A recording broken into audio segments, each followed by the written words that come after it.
다스는 누구 겁니까? 라는 건데요. 새해에도 이 질문은 계속됩니다. 연말 연시에도 검찰은 다스 관련 인사들을 참고인으로 불러서 조사했는데요. 다스 120억 원 횡령 등 의혹 고발 사건 수사팀은 어제도 다스 회계 업무를 맡았던 실무자를 참고인 신분으로 불러서 조사했습니다. 또 30일에는 다스에서 18년 동안 운전기사로 일했던 김종백 씨가 참고인으로 검찰 조사를 받았는데요. 수사팀은 오늘도 전원 출근해서 BBK 특검 수사 기록을 검토할 예정입니다. 전원 출근해야죠. 예. 예, 작년 딱 이맘때에요. 박영수 특검 팀이 생각이 나는데 한참 또 달려서 또 1월, 2월 달에 성과를 내지 않을까 싶습니다. 올해 질문상 이런 거 없습니까? 다스는 누구 겁니까? 예, 올해 질문상 이런 거 뉴스공장에 줘야 되는데. 다스 관련해서는 뭐 저희가 지난 10월부터 조준희 기자와 함께 계속 떠들었던 내용이 이제야 이제 수사로 이어지고 또 다른 언론들도 열심히 이걸 추적하고 있는데 사실 다른 언론들도 추적하고 있었는데 내놓을 문서 같은 게 없었죠. 예. 9월입니까? 예. 저희 PD가 9월이라고 지금 잘난 척을 하고 있는데 10월이 아니라 9월부터. 근데 이제 기억을 되돌려 보시면 그때 나왔던 얘기들이 이미 다 나왔던 얘기들이 지금 뉴스화 되고 있는데 그중에서 아주 재밌는 것 중에 하나가 이겁니다. 최근에 나온 뉴스 중에 격리 직원 조아무개 씨 이야기. 네, 그렇죠. 120억대의 비자금이 다스에 있었는데 특검이 덮어줬다는 거죠. 예. 그런데 혼자 횡령했다라는 거죠. 그때 당시 그렇죠. 그때 당시 특검의 수사 결론은 뭐냐면 격리 직원 말단 직원인 조아무개 씨가 120억을 혼자 횡령을 했다. 그리고 그 혼자 횡령한 돈을 되돌려 놓았다가 당시 수사 결론인 거예요. 말하자면.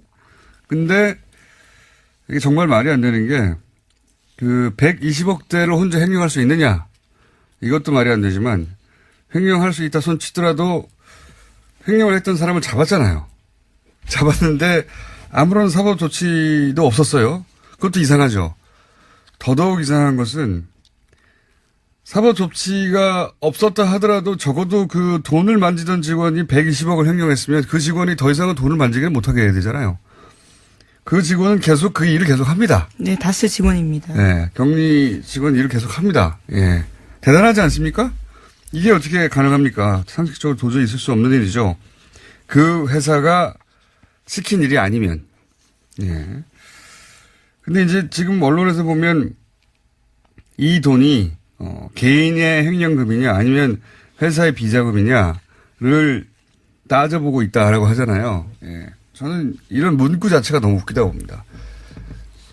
전 세계에서 우리나라뿐만 아니라 개인이 120억을 횡령했는데 아무런 조치도 없이 그냥 그 담당 업무를 계속하게 만드는 경우가 어디 있습니까? 이걸 뭘 들여다볼 필요가 있어요. 당연한 거지. 네, 그래서 자연스럽게 정호영 특검조차도 이제 고발된 사건에 관심이 쏠릴 수밖에 없는데요. 정호영 특검에 대해서는 공소시효가 2월 21일밖에 없습니다. 이런 관대하면 말이죠. 종교 단체에도 없는 거예요. 120억을 예를 들어서 교회나 절에서 횡령을 했는데 최소한 사법 처리는 하지 않더라도 그 일은 더 이상 못하게 해야죠. 돈을 120억을 횡령한 사람한테 어떻게 계속 그 일을 맡깁니까? 자, 그게 있고 또 120억 말고 140억을 되돌려받은 것. BBK 건이죠, 이건. 네, 이거는 서울중앙지검에서 하고 있습니다. 예. 크게 두 갈래로 가고 있는 건데 140억을 김경준 씨와 연루된 일이죠. 140억에 관해서도 계속 떠들어댔는데 간단하게 요약하면 개인 투자자들이 되돌려받을 돈을 다스가 받아갔다는 건데 그 받아가는 과정에 청와대 민정수석실과 그리고 외교관이 동원됐다. 직권남용 이런 얘기죠. 특히 이때 주고받았던 문서가 존재하고 청와대와 다스 간에. 네, 시사인에서 보도했습니다. 네, 주진희 기자가 뉴스공장에 나와서 처음 공개하고 흔들었습니다. 여기서 보이지를 않았어요. 근데 비디오가. 게다가 그 문서를 당시 청와대에 근무했던 민정수석의 직원이 자신이 작성했다고 인정했어요. 주고받은 게 맞는 겁니다. 네, 이것도 입증하기가 그렇게 어렵지 않을 것이다. 자, 다음 뉴스는 뭡니까? 네, 계속해서 추가 폭로들도 있는데요. 이와 관련해서 짧게 말씀드리겠습니다. 다스의 전 경리팀장에 이어서 총무차장 같은 경우에도 검찰의 비공개로 소환됐는데 다스 전 총무차장은 이명박 전 대통령의 막내딸이 다스에 위장 취업하고 해외 비자를 받아서 출국했다라는 의혹을 제기했다고 합니다.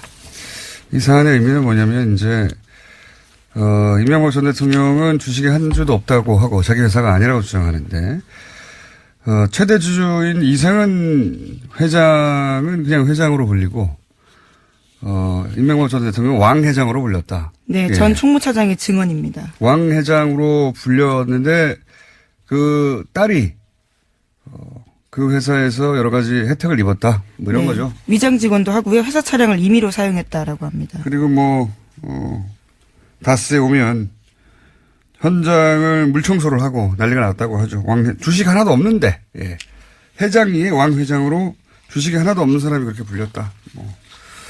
그런 이야기입니다. 소소한 에피소드긴 한데, 예. 실소유주가 아니라면 이런 일이 있을 수 있겠는가, 뭐 이런 이야기죠. 이거 말고도 많습니다, 소소한 건. 네, 다스 관련해서는 계속해서 진술들이 나오고 있는데요. 다 이명박 전 대통령을 향하는 내용들입니다. 예, 모두가 여기 이제 불려 나온 소환된 사람들이 모두가 한결같이 하는 이야기는 실소유주는 이명박 전 대통령이다. 다스에 근무했던 사람들의 얘기죠. 예. 그것도 이제 일개 근무한 지가 하루 이틀 혹은 일주일 열흘 된 사람들이 아니라 총무차장이라든가 10년 이상 근무했던 사람이라든가 집안의 기사였던 사람이라든가 내막을 잘 아는 사람들이 하는 얘기입니다. 지금 현재. 또 관련 뉴스가 있습니까? 네, 관련 뉴스는 계속해서 있는데요. 하나만 더 소개드리면요. 검찰이 기존 120억 원 외에도 다수의 추가 비자금이 조성된 정황을 확보하고 조사에 착수했다라고 합니다. 비자금 성격의 자금은 총 200억 원 규모라고 하는데요. 이를 100억씩 절반으로 나눠서 이명박 전 대통령과 다수의 실세들이 가져갔다라는 주장이 나왔습니다. 이거는 이제 또 다른 200억입니다. 120억을 당시 2007년 특검 때, 2007년 8년 특검 때 발견하고 나서 경리가 개인이 해먹은 거네라고 결론 내고 돌려준 120억 말고 별개의 200억이 또 있다. 예, 이것도 주진우 기자가 사실은 뉴스공장에서 얘기했는데 주진우 기자가 워낙 앞뒤 없이 얘기해가지고 너무 많은 사실을 알고 있다 보니까 네, 매우 앞뒤 없이 얘기하는 사람의 돈이 뒤죽박죽으로 내용이 전달이 됐는데 이거 한번 다시 조만간 불러서 정리를 하겠습니다. 준준희 기자는 정리를 못할 거예요. 하지만 저희가 정리를 해드리겠습니다. 추가로 200억이 또 있는데 그 200억도 반반씩 나눠서 일부는 직원들이 쓰고 일부는 MB가 가져가고 이런 식의 이야기가 있습니다. 예, 있는데 이 돈도 그 당시도 이미 알았는데도 덮어줬다 이거죠. 예. 주진희 기자가 이번 주 내로 나와서 떠듬떠듬 말씀드릴 겁니다. 자, 천천히 하자고요, 천천히. 오늘 아침에 듣는 사람 많지 않습니다. 네. 다음 뉴스는 뭡니까? 네, 박근혜 정부 당시 국정원이 이명박 정부의 아랍에미리트 원전 수주에 이명 계약이 있었는지 조사했다라는 소식을 지난주에 전해드렸는데요. 당시 국정원이 이명 계약뿐만 아니라 거액의 리베이트가 있었는지도 함께 조사했다고 SBS가 보도했습니다. 검찰이 남재준 전 국정원장의 측근으로부터 압수한 엑셀 파일이 있는데요. 여기에 그러한 내용이 적혀 있다라고 합니다. 실제로 2009년에 원전 수주 직후에 원전 컨소시엄에 참여한 업체들이 원전 원장에게 200만 달러 리베이트를 건넸고 원전 원장이 이 돈을 해외에 숨겼다라는 의혹이 제기된 바 있습니다. 자유한국당이 자해를 한 것 같아요. 아무래도. 자유한국당의 애초의 프레임은 현 정부가 무리하게 이명박 전 대통령, 전 정권의 비리를 잡겠다고 하다가 UAE와 어떤 국교 단절까지 가는 그런 사태, 외교 참사가 왔다, 책임져라, 이런 거였거든요. 근데 이제 이 사안이 진행되면 진행될수록 새로운 게 나오고 사실은 자신들이 집권했던 시절에 비리가 자꾸 드러나는 중이에요. 그것도, 박근혜 정부 당시에 국정원에 이런 지시를 했다는 거 아닙니까? 예. 네, 그래서 지시한 사실은 맞습니다. 왜냐하면 문건이 나왔기 때문에요. 네, 박근혜 정부 당시에 국정원이 이전 여권 이명박 정부 시절에 UAE 원전 리베이트 혹은 이면 계약 등에 대한 조사가 있었다. 이제 이 리베이트는 원래 이제 원전 계약에는 리베이트가 있다고 합니다. 원래 있다는 거는 그게 옳다거나 그런 의미가 아니라 원전 계약에 따른 그 뒷돈이 있긴 있답니다. 거액에 한 10% 정도 수준에 해당되는. 이 10% 정도 수준에, 그럼 만약에 20조 규모면 2조가 되는 거군요. 어마어마한 규모인데 그 리베이트를 의미하는 게 아니고 이것도 저는, 다시 수면 위로 올라올 거라고 봅니다만 그게 아니라 그 UAE 건설에 참여하는 국내 업체들 있죠. 그 업체들로부터 국정원장 당시 원세훈 국정원장이 개인적으로 리베이트를 받았다. 이겁니다. 이 리베이트는. 원전과 관련한 어마어마한 규모의 리베이트 이것도 분명히 존재하고 수면 위로 언젠간 올라올 거라고 보지만 그게 아니라 공사 참여한 우리 업체로부터 뒷돈을 받았다. 누가? 당시 이명박 정부 당시 원세훈 원장이 실제 받았는지 안 받았는지 결론이 그 엑셀 파일에는 없으니까 요 사안도 저는 드러날 거라고 봅니다. 네, 관련 의혹에 대해서 검찰 수사 필요하다라는 여론도 일어나고 있습니다. 네, 그 리베이트입니다. 근데 이런 게 드러나다 보니까 이제 자유한국당이 우리가 자해를 했나 싶어서 최근에 좀 조용해졌습니다. 이외에도 UA 관련해서는 여러 갈래 이야기들이 있는데, 차근차근 하죠. 오늘은 여기까지. 자, 다음 뉴스는 뭡니까? 네, 이명박 정부의 해외 자원개발 사업에 앞장섰던 광물자원공사라는 공사가 있습니다. 여기가 파산 위기에 놓였다라고 오늘 아침 한겨레 신문이 보도했습니다. 내년 만기인 금융비처가 7,400억 원에 달하는데요. 이것을 지불하고 또 자본 잠식에 벗어나기 위해서 1조 원 추가 지원 법안을 낸 바가 있습니다. 그런데 이것이 국회에서 부결됐습니다. 그래서 정부 지원 외에는 디폴트, 그러니까 채무 불이행 위기에 놓여서요. 벗어날 방법이 없다라는 겁니다. 야, 이것도 이제 이명박 정부 시절에 뿌려진 씨앗이죠. 예. 그 중에서도 다른 자원공사들도 난리예요. 난리인데 광물자원공사는 이제 더 이상 회생의 가능성이 없다. 예. 우리나라 정도의 경제 규모에서 이런 공사가 망한다는 게 있을 수 없는 일이라고 몇 번 말씀드렸는데 이제 망하게 생긴 거죠. 예. 네, 지금까지 발행한 사채만 3조가 넘습니다.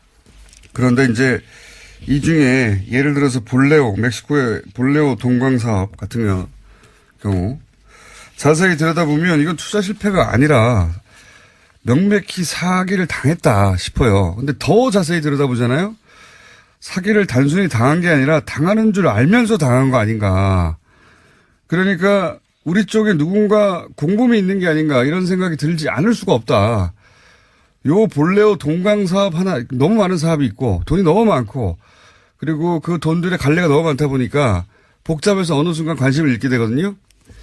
볼레오 동광 사업 하나만 저희가 자세히 조만간에 알려드리겠습니다. 얼마나 황당하고 이것은 사기를 당한 게 맞고 더 나아가서는 사기를 당하는 줄 알면서 당하는 게 아니었을까 싶은 정황이 상당히 많습니다. 예. 그건 저희가 다뤄볼게요.